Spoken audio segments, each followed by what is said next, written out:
अस्सलाम students, welcome to world of education. आज की इस वीडियो के अंदर हम सी एस 301 के असाइनमेंट नंबर 1 को डिस्कस करेंगे। लास्ट डेट इसकी 17 है।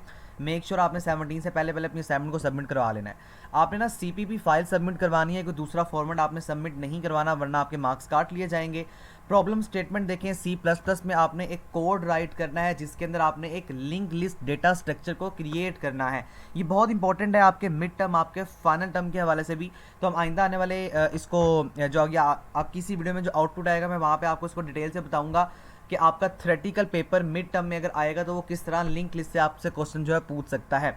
आपने काम क्या करना है जी, आपने ये काम करना है कि आपने एक लिंक लिस्ट डेटा स्ट्रक्चर को क्रिएट करना है और अपनी VUID वहाँ पे प्रिंट करके दिखा देनी है। ये आपको एक एग्जांपल दे रहा है, मतलब आपने CPP फाइल में वो चीज़ नहीं लिखनी, आपने क्या करना है, आपने आउटपुट की फॉर्म में वो फाइल लिखनी है। तो वो आउटपुट की फॉर्म में आपको बताएगा। मैं आपको जब आगे इसका सोल्यूशन प्रोवाइड करूंगा, यानी कोड दिखाऊंगा, तब आपको इस चीज़ की ज़्यादा अच्छी तरह से समझ आ जाएगी।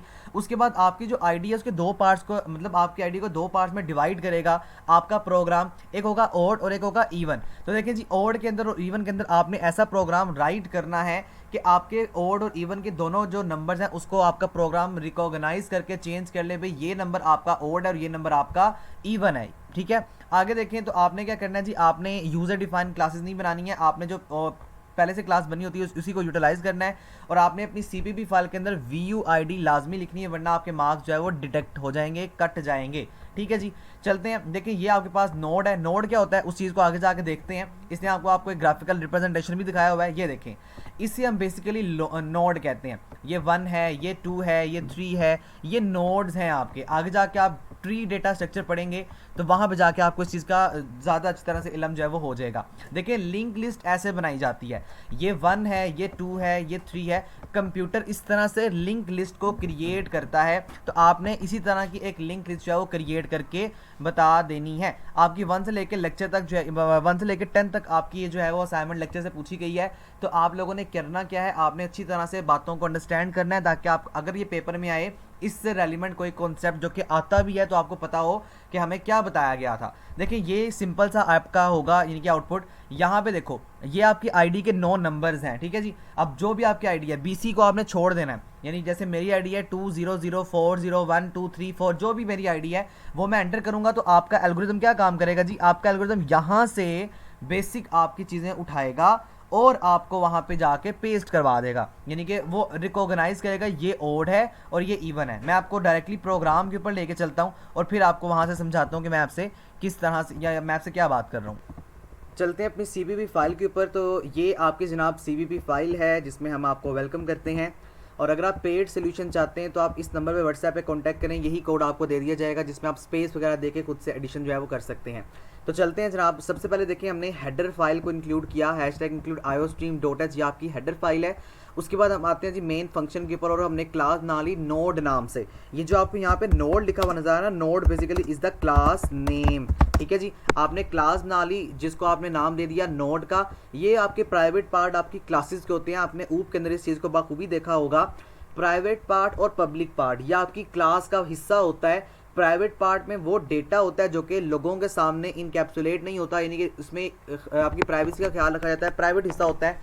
पब्लिक के अंदर वो डेटा होता है जो कि आम रूटीन के अंदर जो है या आम बंदा जिसको एक्सेस कर सकता है। राइट, अब आते हैं प्राइवेट पार्ट के अंदर। आपने कहा जी नोड, यानी कि आपने यहाँ पे प्राइवेट जो है वो उसको क्लास को क्रिएट किया। उसके आगे आप पब्लिक पार्ट में आ गए। पब्लिक में आपने यहाँ फंक्शन यूज़ किया void set int value, यानी कि आप इंट वैल्यू देंगे, जो कि जारी बात है हमारी जो आईडी है वो डेफिनेटली इंटीजर टाइप है। उसके आगे आपने कहा जी इंट गेट। अब ये इंट क्या है, इंट आपकी डेटा टाइप है और रिटर्न आपने करवा दिया डेटा को, यानी कि जो भी आपका डेटा वहां से गेट होगा, जो भी आप वैल्यू पास करेंगे वो वैल्यू आपके डेटा के अंदर, यानी जो डेटा पास करेंगे, जैसे मैं एंटर करता हूँ एंटर द नेम। अच्छा, मैं आपको इसका पहले एक दफ़ा आउटपुट दिखा दूँ, ये देखें क्या, ताकि ये शक व शुबात ना रह जाए कि सर ने बिल्कुल गलत जो है वो गलत असाइनमेंट बनाई थी। देखें यहाँ पे इसका आउटपुट बिल्कुल चल रहा है। एंटर न्यूमेरिक कैरेक्टर और फिर वीडियो आईडी। मैं फर्स्ट करने में लिखता हूँ 2 3 4 5 6 7 8 9, उसके बाद 1। तो देखें ये आपके पास यहाँ पे क्या हो गया, ये आपके पास देखो आउटपुट आ गया। ठीक है, जो कि 110% काम कर रहा है आपके सामने।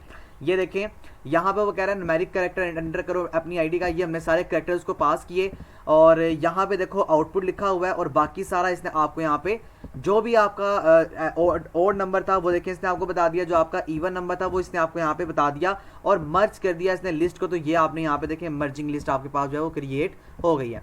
अच्छा थोड़ा सा यहाँ पे मैं आपको एक और चीज़ बता दूँ, यहाँ पे देखें 1 है तो यहाँ पे ना आपके आउटपुट में स्पेस है, ये देखें तो 9 था ना यहाँ पे, तो 9 के आगे स्पेस है।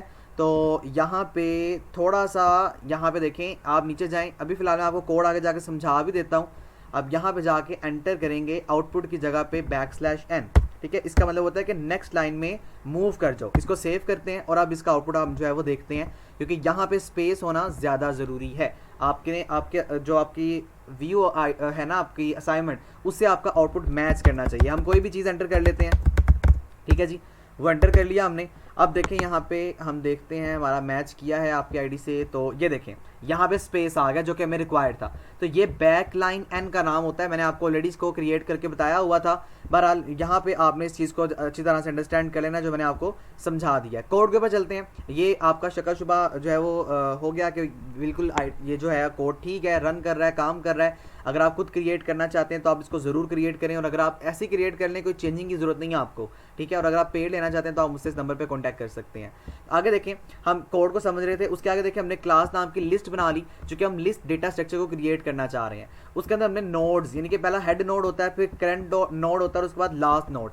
नोड क्या होता है? जिस नंबर को हम नोड कह रहे होते हैं, जो कि मैंने आपको ऑलरेडी बताया। जिस तरह आप अपनी आईडी में पास कर रहे हैं 200, तो basically 2 itself is a node, ठीक है जी। इसी तरह से आपने पब्लिक पार्ट में गया, पब्लिक पार्ट में आपने जाके क्या कहा, आपने कहा जी हेड नोड जो है वो नल के बराबर है, यानी यहाँ पे आप वैल्यूज को असाइन कर रहे हैं। बेसिकली ये जो इक्वल का है ना, इसको हम असाइनमेंट ऑपरेटर कहते हैं। फिर करंट नोड में गए आप, और उसके बाद आप लास्ट नोड में गए। चूंकि हमने वैल्यू नल इनिशियलाइज इसलिए किया क्योंकि हम कहते हैं कि अभी फिलहाल हमारी लिस्ट के अंदर कोई वैल्यू एग्जिस्ट नहीं कर रही, वो नल है। वो तब एग्जिस्ट करेगी जब यूजर कौन है? यूजर मैं हूं, यूजर आप हैं। जब यूजर एंटर करेगा वैल्यू, जैसे मैंने एंटर द वैल्यू किया, यहाँ पे देखें मैं दोबारा से आउटपुट में जाता हूँ। अब यहाँ पे देखो मैंने क्या किया है, मैंने एंटर की वैल्यू 1 एंटर की, मैंने 2 एंटर की, मैंने 3 एंटर की। तो ये वैल्यू जब हम एंटर करते हैं तो इसको नोड कहते हैं। दोबारा सीवीवी फाइल के ऊपर चलते हैं, तो ये देखें आपका प्राइवेट पार्ट, यानी कि यहाँ तक आपका काम हो गया कि आप कहने कि हमारी जो इनिशियलाइजेशन है वो भी फिलहाल नल रहे। अब आप कहते हैं जी नोड गेट का मतलब जो यूजर अभी एंटर करेगा उसे क्या करो जी, रिटर्न कर दो हेड नोड में। हेड नोड आपका है। उसके आगे देखें, उसके आगे आप दोबारा से वैल्यू पास करते हैं जी, वॉइड एक फंक्शन है, उसको ऐड कर दो इंट वैल्यू। इंट आपकी डेटा टाइप है, वैल्यू जो आप पास आउट करेंगे वो आपके पास आ गया।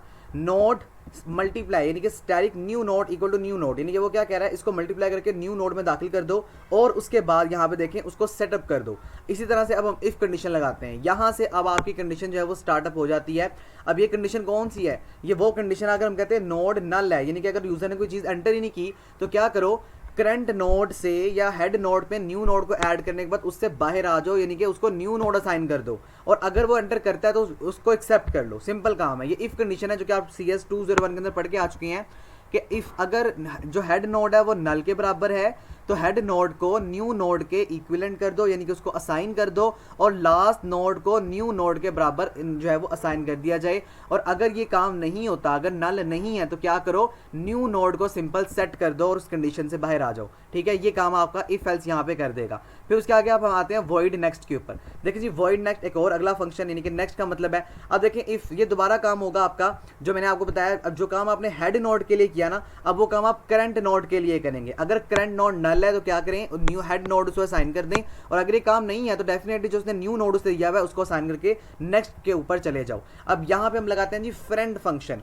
यहाँ पर एक बहुत इंपॉर्टेंट बात आपके MCQs के हवाले से, आपके क्विज़ेस के हवाले से, फ्रेंड फंक्शन हमेशा याद रखिएगा कि आप लोगों का वो फंक्शन होता है जो कि आपके प्राइवेट पार्ट को एक्सेस करने में मदद करता है, और ये इनकैप्सुलेशन रूल के खिलाफ है। इनकैप्सुलेशन का मतलब है डेटा हाइडिंग टेक्निक्स, तो उसके खिलाफ है। लेकिन हमें चूंकि यहाँ पे ज़रूरत है, इसलिए हमने फ्रेंड फंक्शन का इस्तेमाल किया, हमने फ्रेंड वॉइड ट्रांसवर्स का इस्तेमाल किया। अब यहाँ पे इसका मतलब ये है कि जो वैल्यूज़ ऐड की जा रही हैं प्राइवेट में, उसका कुछ हिस्सा हमें एक्सेस करके दे दो, ताकि हमें पता लग सके कि हमारा क्या आउटपुट है। अब यहाँ पे हमने वो सिंपल कंडीशन लगा दी कि फ्रेंड वॉइड ट्रांसवर्स लिस्ट, उसके आगे लिस्ट के ऐड कर दो नोड्स को और मर्ज कर दो। मर्ज क्यों करना है? क्योंकि उसके पास रिक्वायरमेंट्स थी। आप अगर आउटपुट देखेंगे ना अपना, मैं आपको दोबारा दिखा देता हूँ, ये देखें उसने रिक्वायरमेंट्स आपको क्या क्या दी हुई थी जनाब। सबसे पहले कि आपने क्या करना है, ओड लिस्ट को बनाना है, ओड लिस्ट के बाद वो कहता है कि आपने इवन लिस्ट को, उसके बाद आपने मर्ज लिस्ट को, ये सारा काम करने के बाद आपका आउटपुट आना था। तो हमने यहाँ पे इसीलिए कोड के अंदर क्या किया, हमने यहाँ पे 3 तरह से, यानी कि मर्ज लिस्ट, ऐड लिस्ट और लिंक लिस्ट, यानी जो आपकी मेन लिस्ट है, तो ये मर्ज लिस्ट आपकी वहाँ से आ गई according to the requirement. Transverse function दोबारा लिस्ट नाम का क्रिएट किया। उसके आगे देखिए जनाब हमने किया ये कि हमने वाइल कंडीशन लगा ली कि अगर करंट यानी करंट वैल्यू नल के बराबर है तो सी आउट कर दो लिस्ट एलिमेंट्स को। लिस्ट एलिमेंट कौन पास करेगा, वो यूजर पास करेगा, ठीक है जी। उसके आगे देखें करंट को, ये हमने सिंपल कंडीशन लिखी हुई है और मुझे उम्मीद है कि आपने CS201 पढ़ी तो इतना कोड आपको समझ आ चुका होगा।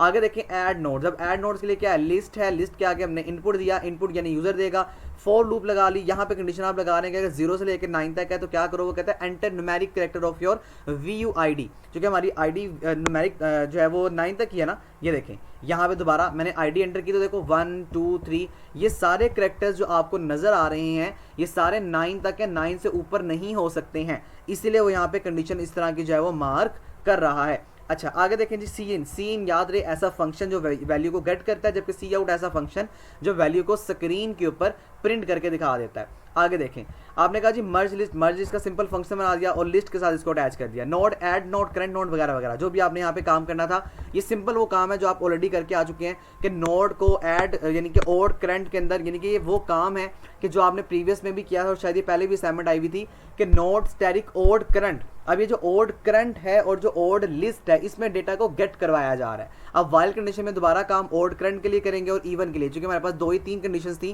कि जो काम आपने अपनी VUID को असाइन करना है उसके बाद आपने एक अलग अलग लिस्ट बनानी है कि ये नंबर आपका ओड है, ये नंबर आपका इवन है, तो यहाँ पे आपने वो कंडीशन जो है वो मार्क कर दी। अच्छा आगे देखें, आगे आप कहते हैं रिटर्न कर दो मर्ज लिस्ट को, फिर इंट मेन, ये आपका मेन फंक्शन होता है, याद रखिएगा। अब यहाँ पे आप इनपुट लिस्ट में आते हैं और ऐड नोड। अब कहते हैं जी इनपुट लिस्ट से जो भी नोड्स आए हैं उसको सिंपली क्या करो, ऐड करो। ऐड करने के बाद उसको बता दो ये ओड है, ये इवन है और इसकी भी एक लिस्ट जनरेट कर दो। तो आपने इसको कंप्यूटर की जुबान में या डेव C++ में लिस्ट बना दो, किसकी, ओड लिस्ट की, यानी कि ओड लिस्ट की एक लिस्ट बन जाएगी, इवन लिस्ट की एक लिस्ट बन जाएगी, ठीक है। उसके आगे देखें node static current equal to input list dot get, यानी कि यहाँ से गेट करेगा। वाइल कंडीशन लगा रहा है कि अगर ये करंट नहीं है तो क्या करो, इसको असाइन कर दो इफ कंडीशन के साथ। और एल्स वाले पार्ट में अगर ये काम नहीं होता तो क्या करना है, आपने ओड लिस्ट को बताना है कि ये ओड लिस्ट का जो है वो डिजिट है। सी आउट करते हैं जनाब। ये आपके पास जो मैंने स्टार्टिंग में किया था, ये मैं